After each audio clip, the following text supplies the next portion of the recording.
Spirituality is not about intellectual understanding.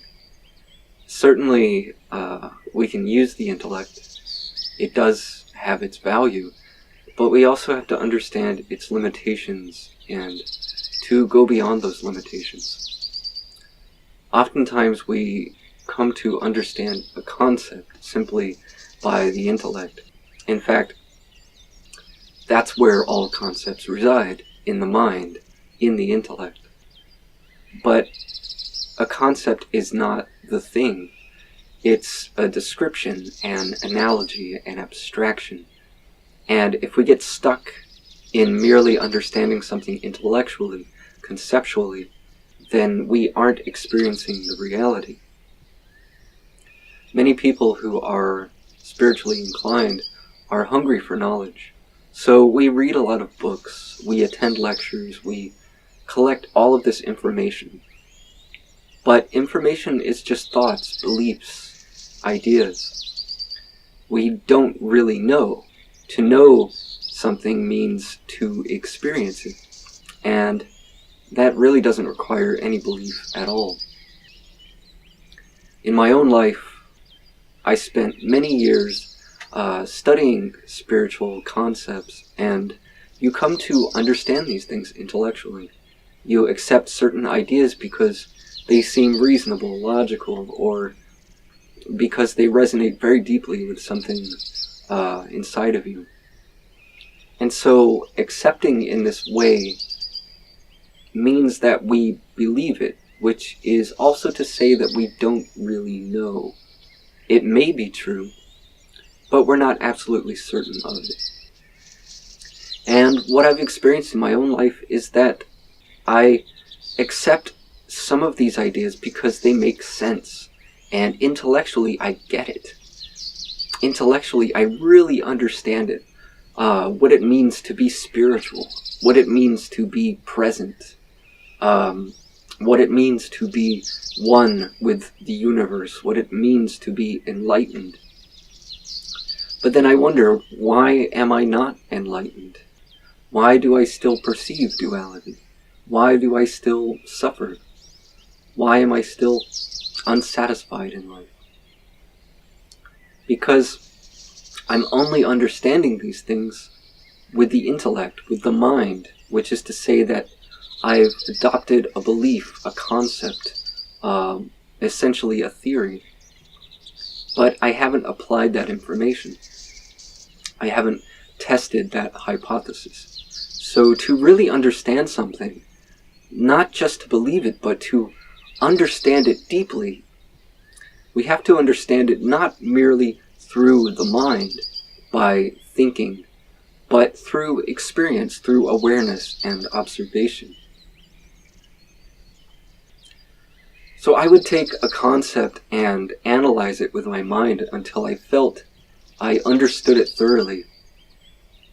And I would carry that concept for many years, but my life was the same patterns, the same habits, the same confusion, the same suffering. And now and then I would have a realization due to my own experience, my own self-observation.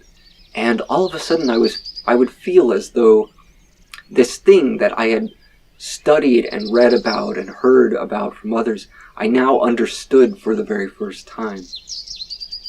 Before that, I only understood with the intellect. But now it's an experiential understanding, which is altogether different.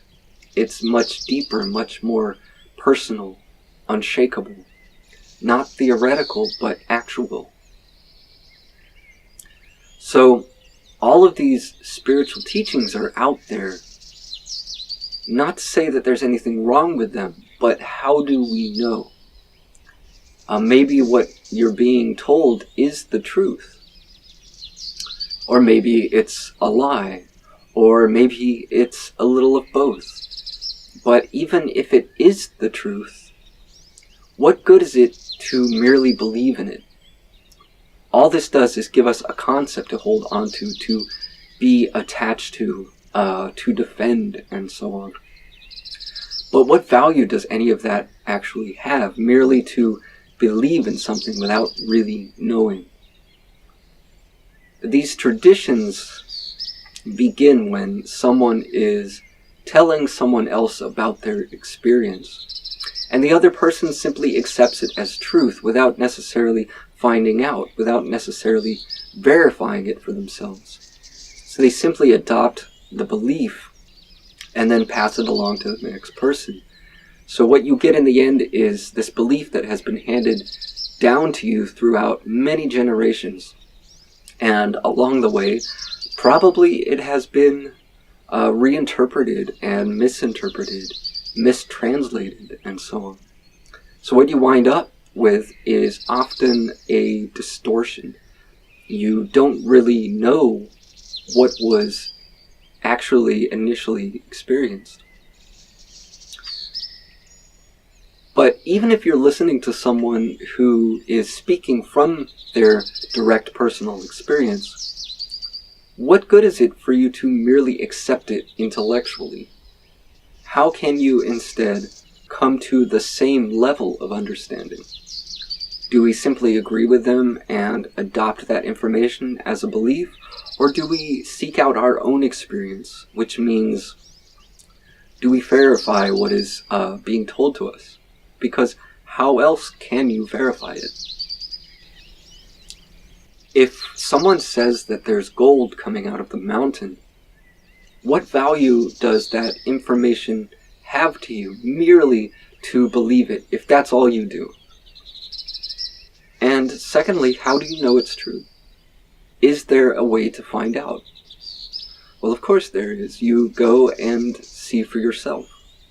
And once you see, you know. There's no longer any need to merely believe. So this is what spirituality is all about. Seeing for ourselves, experiencing, going beyond mere concepts and beliefs. Finding out for ourselves what is true.